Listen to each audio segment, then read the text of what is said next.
Hey, old-timer. Jake Morrison shouted across the construction site. Maybe it's time you retired instead of slowing down real workers. Eddie Martinez, 76 years old, continued sweeping debris without looking up. His weathered hands gripped the broom steady and sure, the same way they'd once gripped much more dangerous tools in much darker places. The young construction workers laughed, their voices echoing off the steel beams. "Seriously, Eddie," called out Tommy Chun, a 28-year-old crane operator. "You move like molasses. This is a construction site, not a nursing home." Eddie said nothing. At 76, he was the oldest worker on the Metropolitan Plaza construction project. His official title was Site Safety Coordinator, but everyone knew he was just the old guy who swept up and checked equipment. What they didn't know was why his hands never shook, why he always spotted structural problems before engineers did, and why he stared at the narrow utility tunnels with an expression that was part recognition and part something darker. "Eddie," Rick Hoffman, the site foreman, called out, "think you can clean those tool bins without breaking a hip?" More laughter. Eddie headed toward the storage area near the tunnel access point. The Metropolitan Plaza's foundation included a complex network of utility tunnels, narrow passages barely 4 feet high and 3 feet wide. While other workers complained about the cramped spaces, Eddie volunteered for every underground job. What they didn't understand was that those tunnels felt familiar. Siu Chi, South Vietnam, 1968. Eddie had been a tunnel rat. Soldiers who crawled through Viet Cong underground networks to clear them out. Armed with just a .45 pistol and flashlight, they hunted enemies in suffocating darkness. At 5'6" and 140 pounds, Eddie was perfect for the job nobody wanted. "You daydreaming, Eddie?" Rick snapped him back to present. As Eddie worked, he noticed something that made his blood run cold. A hairline crack in the concrete near the main support beam for Tunnel Section C. Small problems in confined spaces could become catastrophic quickly. He'd learned that lesson in Vietnam tunnels. He radioed Rick immediately.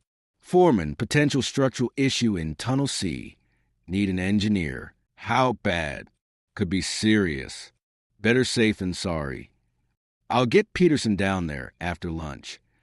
After lunch, Eddie stared at the crack, watching heavy machinery create vibrations above. In tunnels, those vibrations amplified dangerously. "Rick, I think we should evacuate tunnel areas until Peterson checks this." "Eddie, relax. Can't shut down operations for every crack. We're on a tight schedule." Eddie approached Rick again. "We should hold off on electrical work until..." "Eddie, enough. Stop being paranoid." Paranoid. Eddie had heard that word before, usually from people who'd never made life or death decisions based on incomplete information and gut instinct. At 12:15, 6 workers entered Tunnel Section C for electrical work. Jake, Tommy, Marcus, and 3 others. Eddie watched them descend, every instinct screaming danger. At 12:43, the world changed. It started with a rumble, low and deep. Eddie recognized it immediately from Vietnam tunnels that couldn't hold their own weight. All units. Evacuation of Tunnel Section C. Structural failure imminent. "Eddie, what the hell?" Rick started. "Everybody out of the tunnels now." Too late. The collapse sounded like the world ending. Concrete and steel crashing down. When dust settled, the main access was completely blocked. 6 men trapped underground. Rick called emergency services. "We need rescue teams." 6 workers trapped in tunnel collapse. ETA, 20 minutes. Do not attempt entry until rescue arrives. 20 minutes. Eddie calculated possibilities. If men were injured, they could bleed to death. If ventilation was damaged, they could suffocate. Eddie grabbed flashlight, radio, and first aid kit. His movements were calm, methodical, muscle memory taking over. "What are you doing?" Rick called, checking on those men. "We wait for professionals." Eddie looked at Rick with eyes that had seen combat. "I am a professional." He moved toward the secondary access shaft, a narrow maintenance tunnel connecting to the main system. At 5'6", he was probably the only person who could navigate it. "Don't you dare! You're 76. Eddie paused. "Age is just a number. Rick, experience matters." He disappeared into the tunnel. Darkness swallowed him, but Eddie found his flashlight in one smooth motion. This was familiar. Different purpose than CU Chi, but same challenge.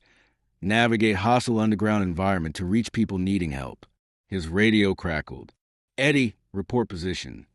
Main maintenance tunnel, heading towards Section C junction." Voices came from ahead. "Help! Somebody help us." Jake's voice strained but strong. "This is Eddie. I can hear you. How many hurt?" "Eddie? How did you get down here?" "Tommy's unconscious. Marcus's broken arm. But rest are okay. Main tunnel's completely blocked." "Stay calm. Coming to you." Eddie crawled through narrowing space, moving on his belly like a snake. Knees and elbows scraped concrete, but he ignored pain. This was his training, what he'd volunteered for in Vietnam's most dangerous job. In CU Chi, Eddie had crawled through enemy tunnels armed with nothing but a pistol and courage. He'd extracted wounded soldiers under fire, navigated booby-trapped passages, and survived 14-hour rescue operations in complete darkness. He emerged into the cavern, where workers were trapped. Tommy unconscious with head gash, but breathing. Marcus holding broken arm. Others scared but uninjured. "Thank God," Jake said, earlier mockery forgotten. "But how do we get out? You barely fit through that tunnel, and Tommy can't crawl unconscious." Eddie assessed the situation like dozens of underground emergencies decades ago. Main tunnel blocked, but gap near debris top. 18 inches high, 2 feet wide. "There's another way," he pointed to the gap. "Connects the ventilation system with access ladder 50 yards ahead." Marcus stared. "That's barely big enough for a kid." "It's big enough," Eddie said quietly. "I can fit through, reach surface, guide rescue teams to exact location. But that's 100-yard crawl through space barely wider than your body. And you're old." Eddie smiled grimly. "I've done this before." He handed his equipment to Jake. "Keep trying radio contact. Tell them I'm attempting surface through ventilation system." "This is crazy," Tommy said, regaining consciousness. "If you get stuck, another collapse." Eddie looked at the 6 young men who treated him like useless burden all morning. "Boys," he said quietly, "there are things you learn that you never forget. Most important, you never leave your people behind." He disappeared into the gap. The crawl was brutal. Jagged concrete and twisted rebar created obstacles navigated in darkness. Eddie moved by feel, testing each hold. Shoulders screamed, knees bled, but breathing stayed controlled. This was CU Chi training, navigating hostile underground terrain where one wrong move meant death. In Vietnam, Eddie had spent hours crawling through enemy tunnels, extracting wounded comrades while Viet Cong searched above ground. After 20 minutes, he reached ventilation system. Space open enough for hands and knees instead of belly crawling. Eddie rested briefly, then continued. The shaft seemed endless. Flashlight died, so he navigated by feel alone. Hands and knees raw, back aching but mind clear. This was familiar. Darkness, confined space, responsibility for others' lives. In CU Chi, Eddie had once crawled for 6 hours through flooded tunnels to reach 2 trapped soldiers. He'd carried them out one by one, making 3 trips through enemy territory. Both men survived. Finally, sunlight filtering through access grate above. Eddie climbed the ladder with slow but steady movements, emerging covered in dust and blood. "Eddie, where are the others?" Rick ran toward him with firefighters and paramedics. 6 men trapped Section C, alive, but one had injury, one broken arm. "I can guide you to exact location." Fire Chief Peterson stepped forward. "Sir, you look like hell. Let us handle this." Eddie met his eyes steadily. "Captain, I spent 40 minutes crawling through collapsed tunnels to reach those men. I know exactly where they are and how to get them out safely. You need my help." Peterson studied Eddie. The blood, determination, absolute certainty. "What's your background?" "Vietnam. Chi tunnels. Tunnel rat." Peterson's expression changed immediately. "Lead the way, sir."